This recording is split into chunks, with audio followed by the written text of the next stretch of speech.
And now, an Envision Financial podcast with Luke Smith on Canberra's 2CC. Yes, believe it or not, it's Friday afternoon once again, which means it's time to say good afternoon to Luke Smith from Envision Financial. So here it is. Good afternoon. Good afternoon. Thanks for having me.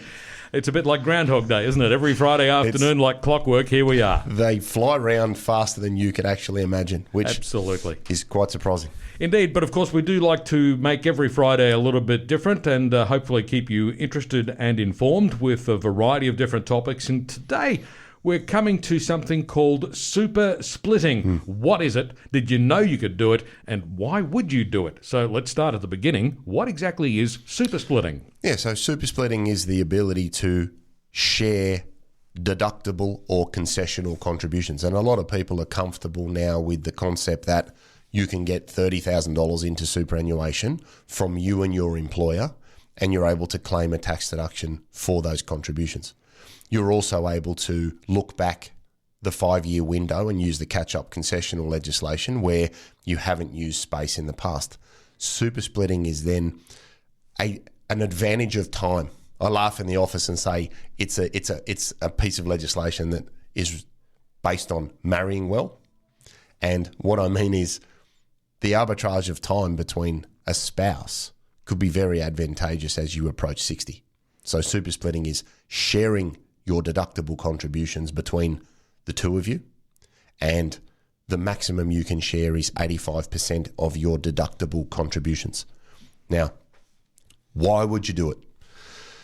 If you picture your own situation and say, okay, I'm approaching 60 and my wife is 55, there's a very good chance she's not going to let me be retired for 5 years and do things with my mates while she turns up at work every day. So if she was strategic and split to me over my working life 85% of her contributions to super, she's effectively amassing an asset base inside my superannuation account. So that when I get to 60 and say, okay, I've retired and I can now access my superannuation on a tax-free basis, it may be a great way to say, well, why don't you go down to 2 days a week or 3 days a week, because I've got access to money here that is effectively yours that I can use to replenish lost wages or to fund us from an income perspective. So super splitting is just moving deductible contributions generally from the younger spouse to the older spouse. You must do it every year. It's not an accumulative strategy. We've got a few in the super world where you can look back and say, all right, in the last 5 years, let's drop it all in now.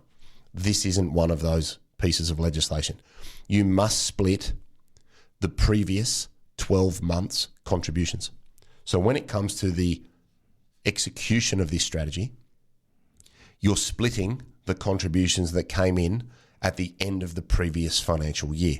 And we're talking about it now because you have the ability to go to your fund and say, hey, to my super fund, what came in to 30 June 2025? And they'll give you a number. You can then go to the fund and say, would you mind moving it over here to my spouse's superannuation where this strategy is applicable for you? And they will facilitate that for you with a piece of paper. It's not difficult. It's all electronic. That's all you need to do. And 85% of whatever your contributions were at 30 June will move over into the super split fund.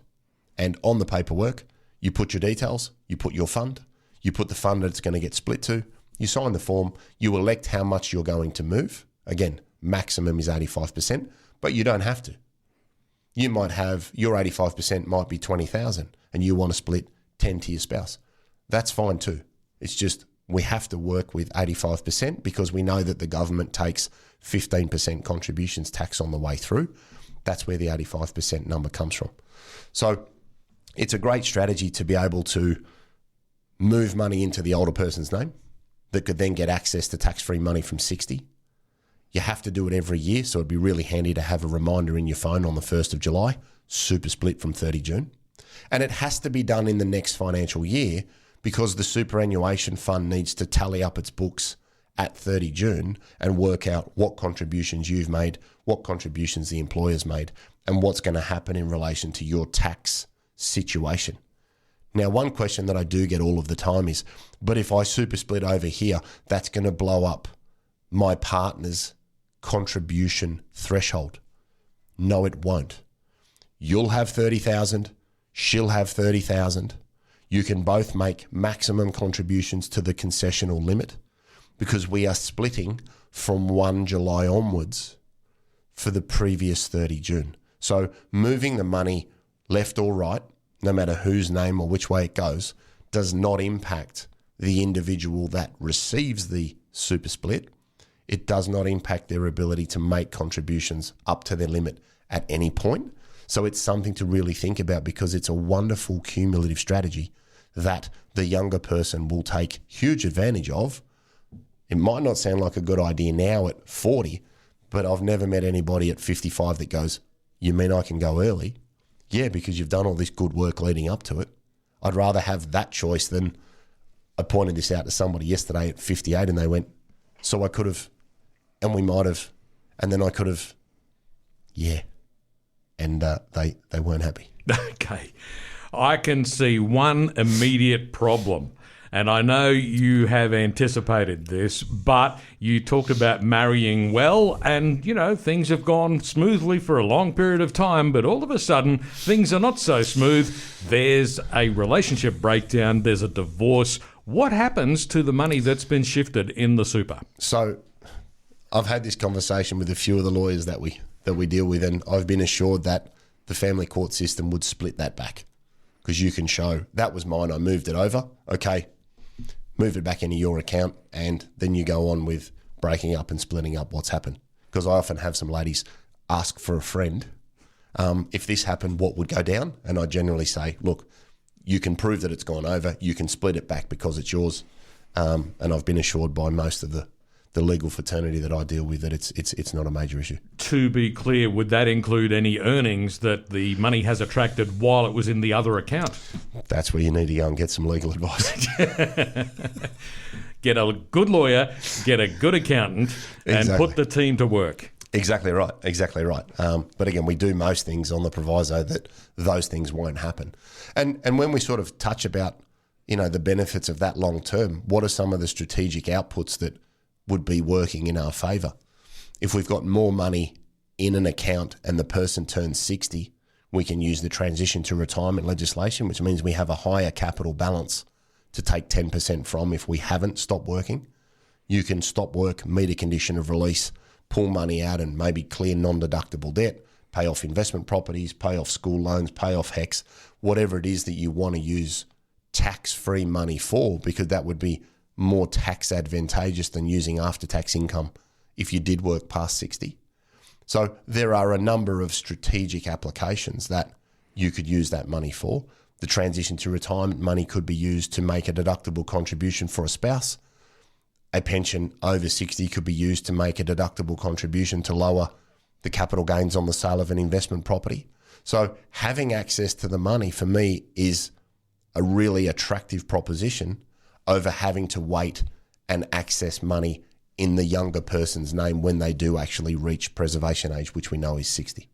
Now, of course, we're rapidly approaching the end of the current financial year. It will be the end of June before you know it. It's only really not very far into the future. So the important point today would be if you want to super split before the end of the financial year, you'd be looking at last financial year's figures and taking action on that. But if you delay it until after June 30 of this year, then last financial year then disappears from your radar. That's it, and it's locked in the younger person's account. So again, that's why we're sort of raising it now with a bit of lead time into June. If this is new to you or you just haven't done it so far this year, get last year's done, because then you can do July for this financial year and continue to make the most of the previous 12-month period. Because a lot of people say, oh, well, I'll just go and do the last 5 years and flick it over. It doesn't work like that. You can't do it. Another thing to think about as well is if you're really, really close to certain contribution thresholds and they're measured at 30 June, if you super split and get under certain total super balance thresholds, it might only be a few dollars, but it might increase the amount of money that you could put into super in the next financial year. So there are a number of strategies that this could really introduce and supplement that people need to be aware of. because when I raise this with people, it's the look on their faces it points out that they have no idea that this is possible. Okay, so what you've just said, I guess, goes partway towards answering this question. But we started off talking about a couple with an age difference. But are there other reasons why super splitting might be a good idea? Yeah, so the big ones are if somebody intends to keep working and somebody intends to retire, get the money into the person's name that's going to retire first. If you're very close, as I just mentioned, with the total super balance threshold, for example, that's measured at 30 June. Another one that could be advantageous is the catch-up concessional rules. So if you are very, very close to $500,000 and you have catch-up concessional space, if you super split before June and get under $500,000, that can open up some huge deductions in the next financial year because your eligibility to use that legislation is measured at 30 June. So there are a number of things that this is very, very good for, other than just having the ability to fund the younger person's early retirement when the older person in a couple gets to preservation age. Couple of caveats. You can only super split the previous 12 months, and you can only do this until age 65 or the older person has met a condition of release. As soon as the older person says, I've quit, the younger person can no longer super split to them.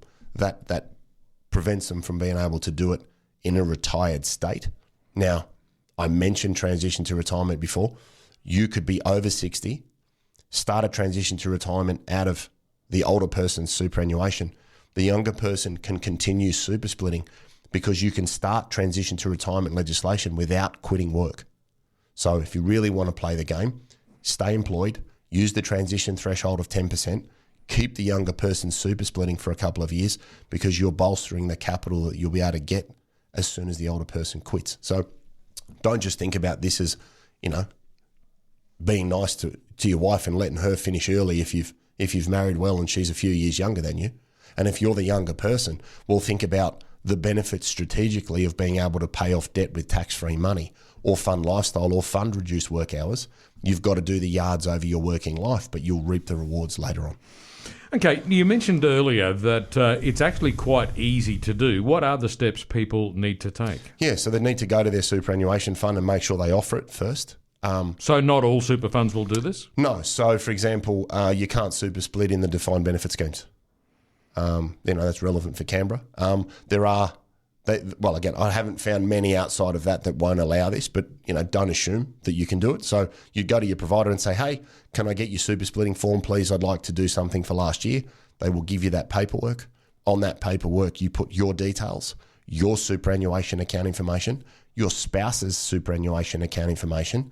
Then they say, what financial year do you want to do this in? So looking backwards, it'd be the 2025 year. And then they'd say, how much do you want to split? Noting that the maximum's 85%, but you don't have to. You might want to keep some and give some away.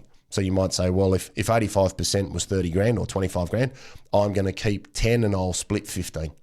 And you put that on the paperwork, you sign that as the member, and you send it to your superannuation account, and then they will facilitate that transfer internally. There's nothing else that you need to do, and poof, it'll turn up in the other person's super.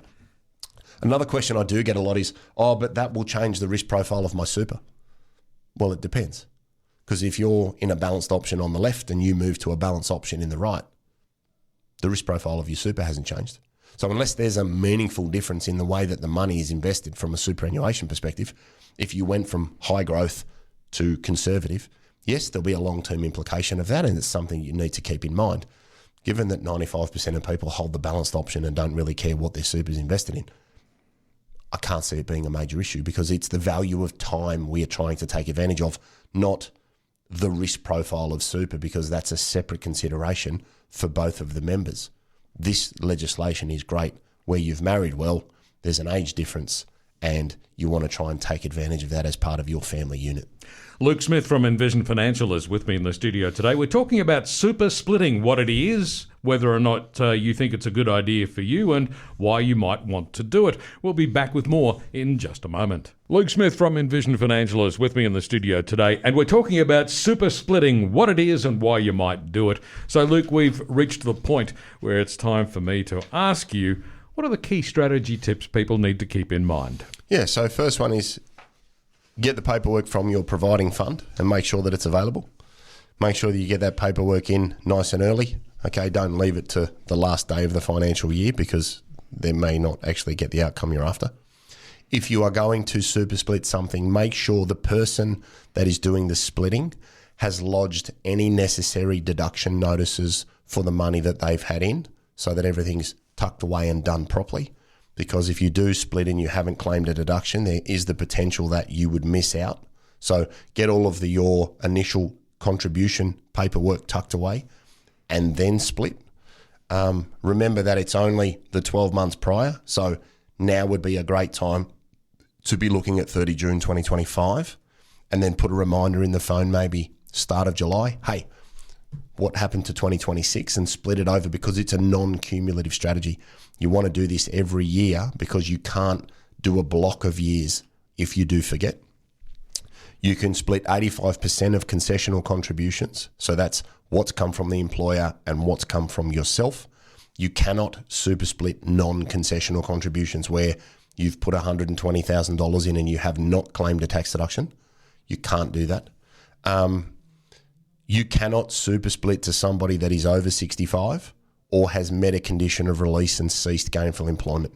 So think about using, if it's important to you, think about using the transition to retirement legislation for a few years because you don't have to meet a condition of release to use that. And as long as people keep that in mind, this is about an awareness exercise. It may not be and will not be appropriate for everybody. And that's why we laugh and say, well, you've married well. I'll give you an example. Earlier this week, 64, 51. Great. Wonderful example of getting money into the name of the person that will be able to get it soonest, quickest, earliest, and use it on a needs basis. Okay, just because you and your partner may do it doesn't mean that your friends at work will get a lot of benefit out of it. But I just want people to be aware that it's there because if you don't do the paperwork for the previous year, that is locked in that younger person's name forever, and forever means a lot of different things to a lot of different people. So take advantage of this, use it for the right strategic benefit, get as much money as you can in the older person's name because that could pay off debts, pay down houses, start larger pensions, have more tax-free earnings. There's loads of ways that you can take advantage of this, but I just want people to be aware that it's there. Indeed. And if you can avoid it, don't get divorced. That's a great financial decision, regardless. Yeah. Luke, where can listeners get more information? Yeah, so office number 6260-4749. We've got envisionfinancial.com.au on the internet. We've got the podcast, The Strategy Stacker, Luke Talks Money on iTunes and Spotify. We've got Envision Financial Canberra on YouTube, where we've got a backlog of all of our shows where you can watch and not have to read. And there's an entire chapter on super splitting in Smart Money Strategy, your ultimate guide to financial planning. Available in all bookstores, good and bad. Very true. Indeed. Luke, thanks very much. See you next week. Luke Smith from Envision Financial, and Luke will be back with us again at the same time next Friday afternoon right here on 2CC.